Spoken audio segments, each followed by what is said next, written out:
Hello साथीहरू, तपाईहरुलाई Lok Sewa health डायरीमा स्वागत छ। म आज एउटा नयाँ टपिक लिएर उपस्थित भएको छु।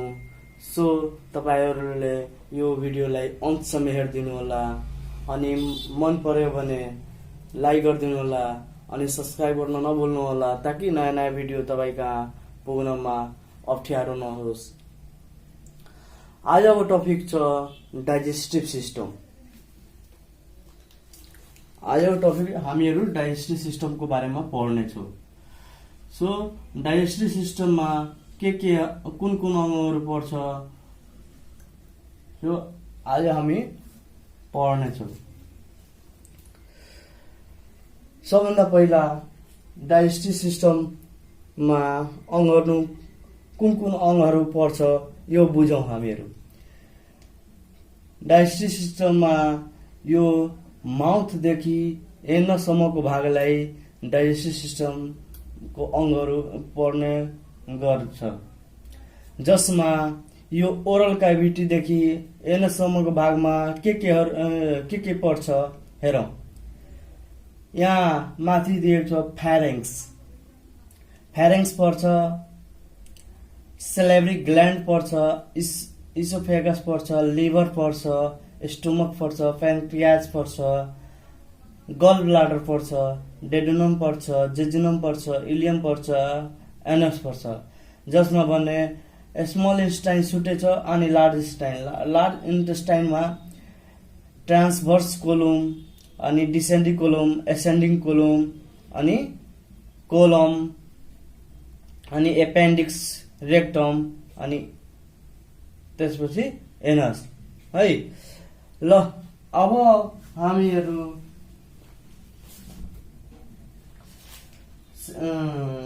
एलिमेन्ट्री क्यानलमा यानि कि ग्यास्ट्रोइन्टेस्टाइनल सिस्टममा के पर्छ। यो डाइजेस्टिभ सिस्टमलाई it also known as GI tract,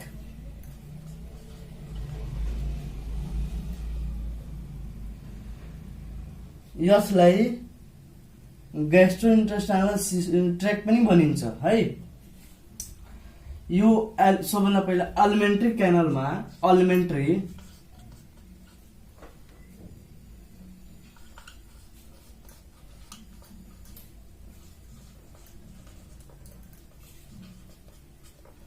के पर्छ।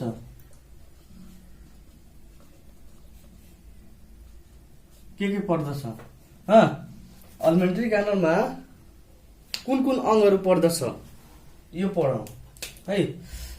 एलिमेन्ट्री क्यानलमा कुन कुन अङ्गहरू पर्दछ।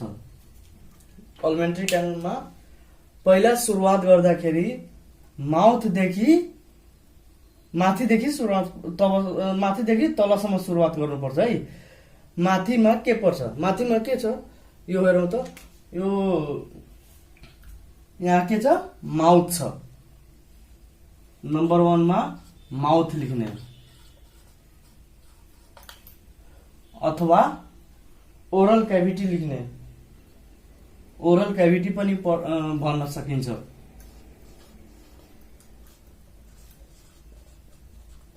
ओरल क्याभिटी पनि भन्न सकिन्छ अथवा बकल क्याभिटी पनि भन्न सकिन्छ।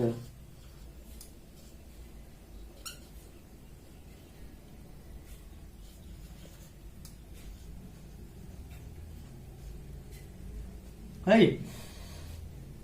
यस्तै गरी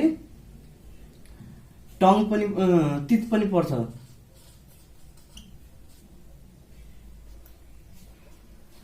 यस्तै गरी टङ्गी पनि पर्छ है। अब दोस्रोमा के पर्छ हेरौँ। दोस्रोमा अब यहाँ माउथ भयो, ओरल क्याभिटी भयो, टङ्गी भयो, तित भयो भने फ्यारेङ्स पर्छ।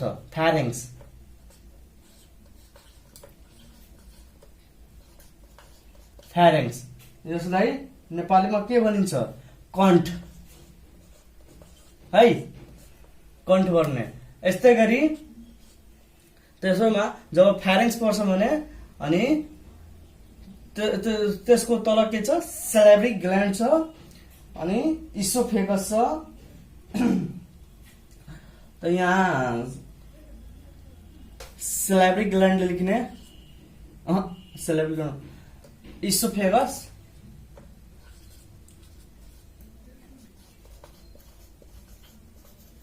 है। इसोफेगसलाई के भनिन्छ नेपालीमा भोजन नली।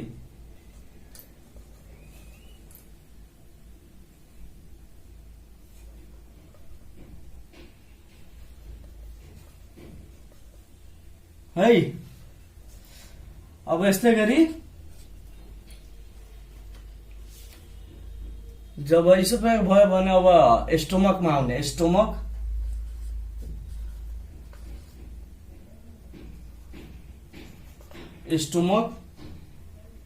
अमाशय यसले अमाशय भनिन्छ।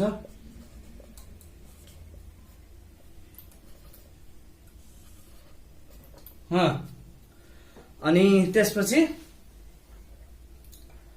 स्टोमक पछि अब हामीहरू यहाँ अब तल पुग्छौं जसमा दुई भागमा विभाजन गरिन्छ। यो एउटा स्मल इन्टेस्टाइन एउटा लार्ज इन्टेस्टाइन। त स्मल इन्टेस्टाइनमा के पर्छ यो पढौं। एउटा स्मल इन्टेस्टाइन स्मल इन्टेस्टाइनमा के पर्छ हेरौं। स्मल इन्टेस्टाइन भनेको यो एउटा फर्स्टमा पर्छ डेडुनम।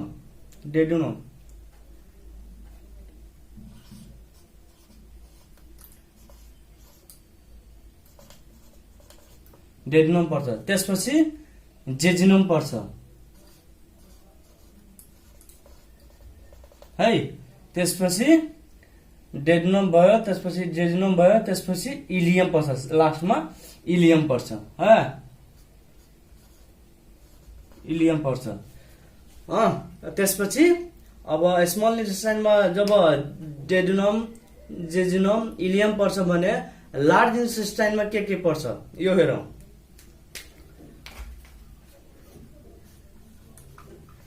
लार्ज इन्टेस्टाइन लार्ज इन्टेस्टाइनमा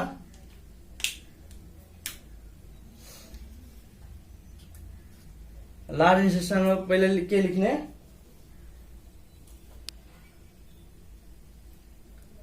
लेख्ने एसेन्डिक कोलम। एसेन्डिक कोलम कहाँ छ यहाँ छ है।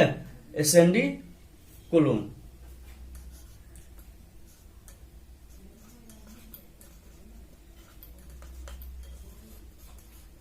एसेन्डिक कोलम।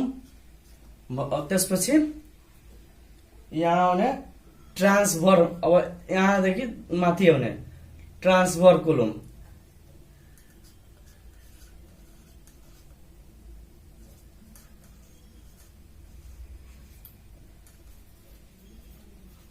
त्यसपछि अब तल झर्ने ट्रान्सफर पछि डिसेन्डिङ कोलम।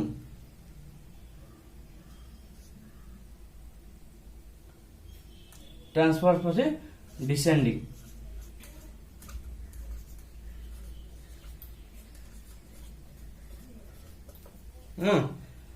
डिसेन्डिङ पछि अब यहाँ साथीहरु अब म मिटकाउन अलि यहाँ हटाउनु पर्छ। तब गरे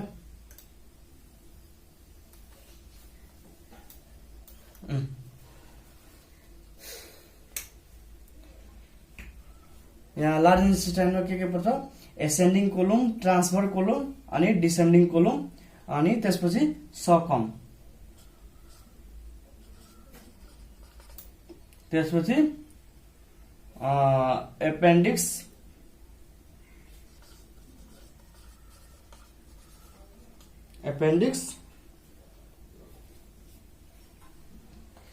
त्यसपछि रेक्टम,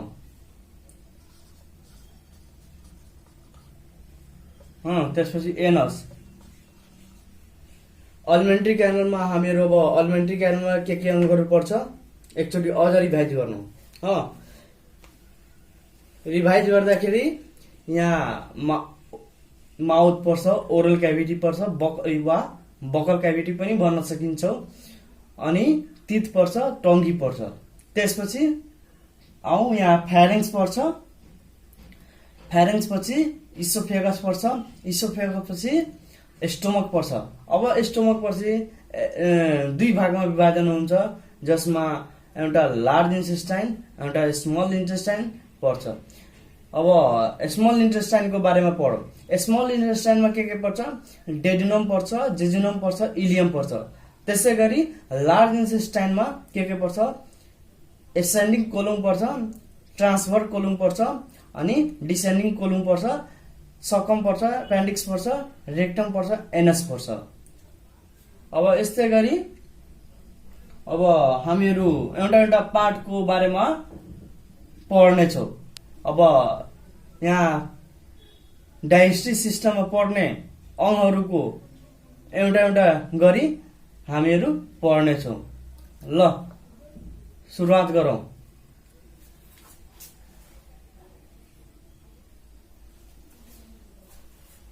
अब एउटा पार्ट गरी डिस्क्राइब गर्नेछौँ, जसमा हामीहरू फर्स्टमा के पढ्छौँ?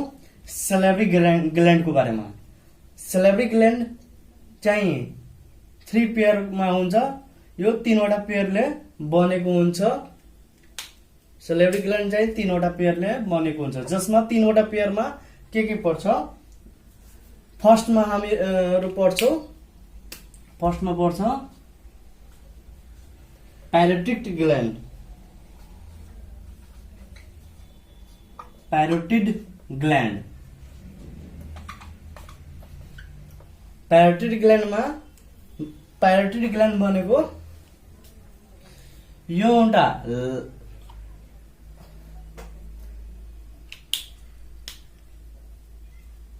यो लार्जेस्ट सेलेब्री ग्ल्यान्ड हो।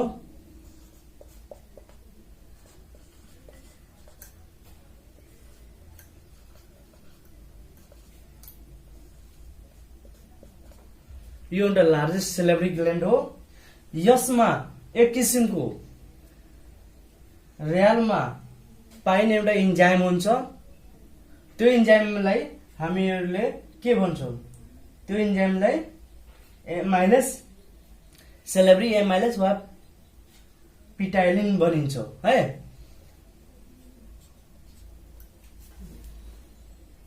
यसमा पाइने एउटा इन्जाइम हुन्छ। सेलिभामा पाइने एउटा इन्जाइम हुन्छ। सेलिभा चाहिँ कति किसिमको सेलिभा हुन्छ? मानव शरीरमा कति किसिमका सेलिभा हुन्छ? सेलिभा चाहिँ 2 किसिमको हुन्छ है। एउटा म्युकस हुन्छ, म्युकोइड जसले भनिन्छ, र अर्को हुन्छ सेरस है। म्युकोइड हुन्छ जुन चाहिँ म्युकस गडाकालको आउँछ, त्यसलाई म्युकोइड भनिन्छ। अनि सेरस हुन्छ जुन चाहिँ पातलो पानी जस्तो आउँछ, त्यसलाई सेरस भनिन्छ। अब सेलिभाको भित्र प्यारोटिड ग्ल्यान्डमा कुन किसिमका सेलिभा पाउँछ?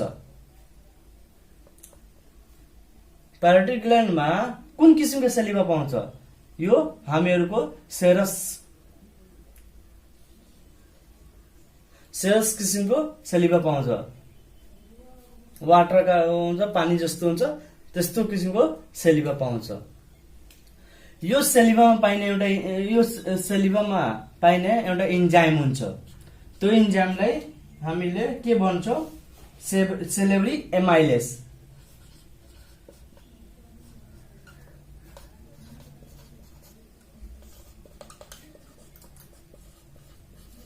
सेलेब्री एमाइलेस भन्छौँ। अनि यो सेलेब्री एमाइलेसको अर्को नाम पनि पिटाइलिन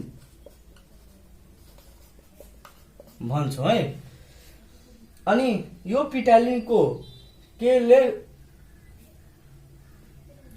यो पिटाइलिनको लागि चाहिने यो पिटाइलिन चाहिँ केलाई डाइजेसन गर्छ? यो पिटाइलिन चाहिँ यो चाहिँ एमाइलेस सेलेब्री एमाइलेस वा पिटाइलिन चाहिँ केलाई डाइजेसन गर्छ? यो चाहिँ कार्बोहाइड्रेटलाई डाइजेसन गर्छ। डाइजेसन फर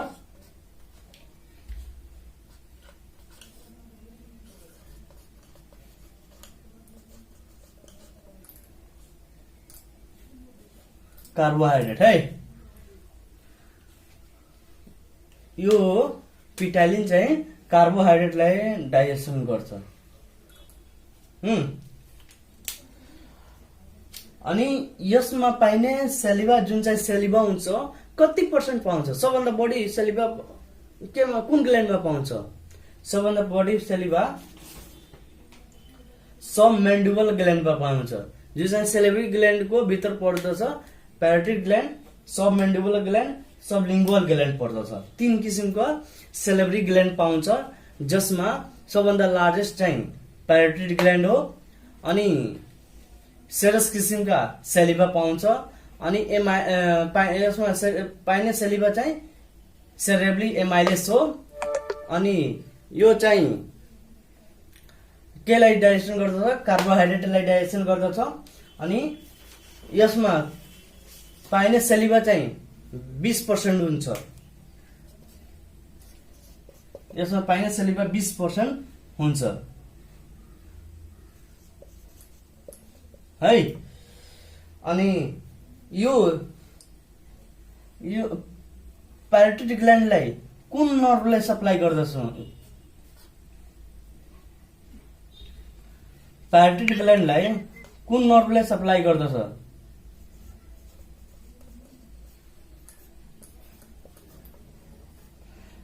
प्यारोटिड ग्ल्यान्डलाई नोभोक्रेनियल नर्भले सप्लाई गर्दछ है। नोभोक्रेनियल नर्भले सप्लाई गर्दछ।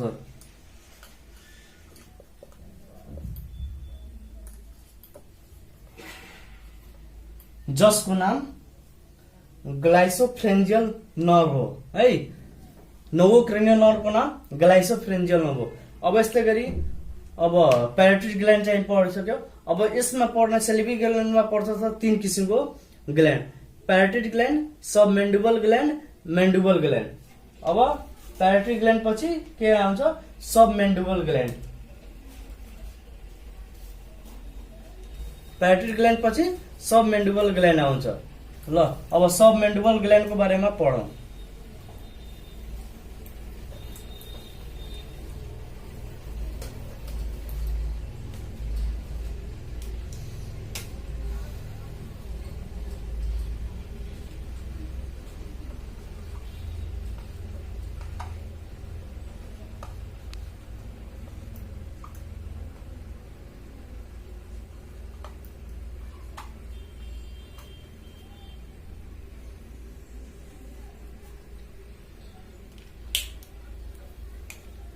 सब मेन्डुबल ग्ल्यान्ड चाहिँ सबभन्दा बढी सेलिभा उत्पादन गर्ने चाहिँ सब मेन्डुबल ग्ल्यान्ड नै हो। सेलिभा चाहिँ सबभन्दा बढी उत्पादन गर्दछ। मोर सेलिभा प्रोडक्सन, मोर सेलिभा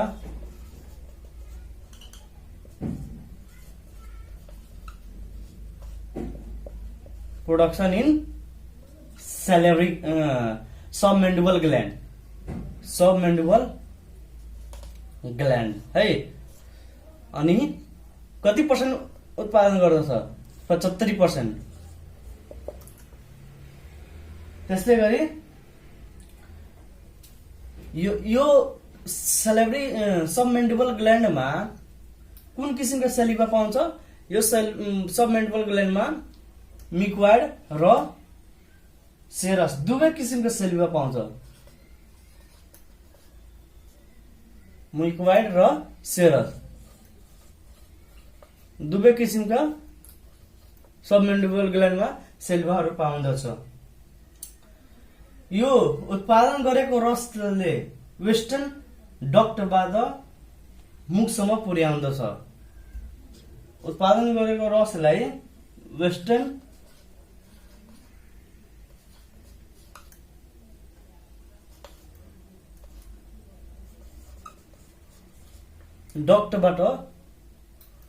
डक्टबाट मुखसम्म पुर्याउने गर्दछ।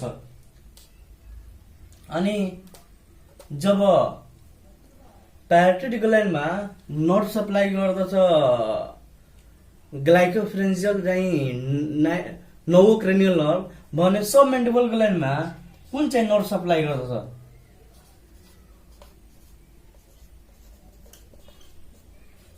कुन चाहिँ नर्भ सप्लाई गर्दछ? यसमा सातो क्रेनियल नर्भ है, यसमा सातो क्रेनियल नर्भ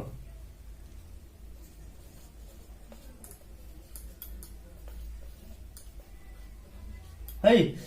अब सातो क्रेनियल नर्भको नाम के हो? फेसियल नर्भ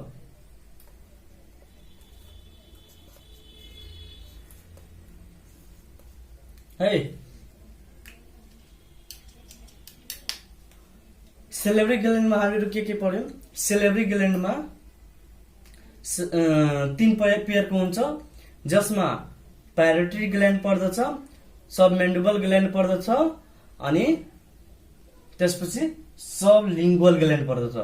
हामीहरू प्यारोटिड ग्ल्यान्डको बारेमा पढ्यौं, सबमेन्डिबल ग्ल्यान्डको बारेमा पढ्यौं, अब सबलिङ्गुअल ग्ल्यान्डको बारेमा पढ्छौं है।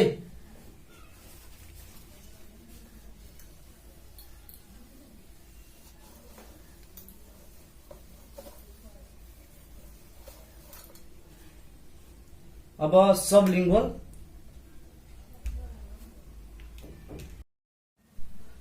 यस्तै गरी अब सबलिङ्गुअल ग्ल्यान्डको हेरौँ। प्यारोटिड पढे, सबमेन्डिबल पढे हामीहरू, अनि सबलिङ्गुअल ग्ल्यान्डको हेरौँ। तेस्रोमा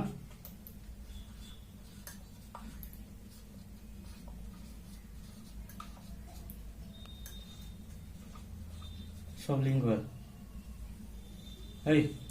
अब सबलिङ्गुअलमा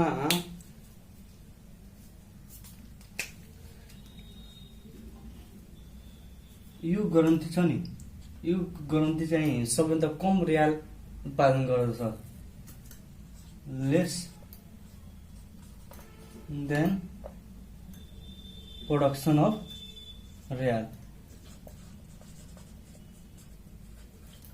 अफ रियाल सेलिभा है।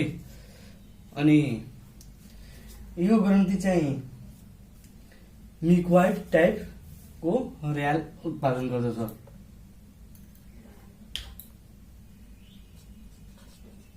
मिक्वाइड टाइपको रियाल उत्पादन गर्दछ भने यो ग्रन्थिमा सातो क्रेनियल नर्भ हुन्छ। यो ग्रन्थिमा नर्भ सप्लाई कुन नर्भ सप्लाई गरेको हुन्छ? सातो क्रेनियल नर्भ।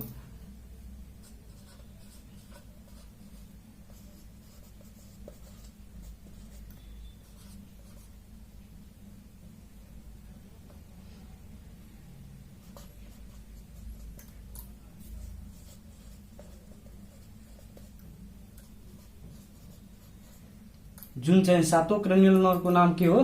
फेसियल है।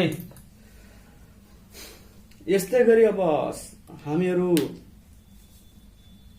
चाहिँ सेलेब्री ग्ल्यान्डमा के पर्छ? सेलेब्री ग्ल्यान्डमा प्यारोटिड ग्ल्यान्ड पर्दछ, मेन्डिबल ग्ल्यान्ड पर्दछ, सबमेन्डिबल ग्ल्यान्ड अनि सबलिङ्गुअल ग्ल्यान्ड पर्दछ। अब फेरि अब चाहिँ सेलेब्री ग्ल्यान्ड भयो। अब माउथको बारेमा हामीहरू पढ्छौँ। अब माउथको बारेमा अर्को म नेक्स्ट भिडियो लिएर उपस्थित हुनेवाला छु अर्को दिन। आजको लागि यति नै म राखी बिदा लिन चाहन्छु। अनि तपाईहरुको लागि एउटा नमुना सेट म तयार पारेर डिस्क्रिप्सनमा म लिंक प्रोभाइड गरिदिन्छु। त्यो डिस्क्रिप्सन गएर तपाईहरूले आफ्नो आफै इक्जाम दिएर आफै चेकअप गर्न सक्नुहुन्छ। ल आजको लागि धन्यवाद। बाई।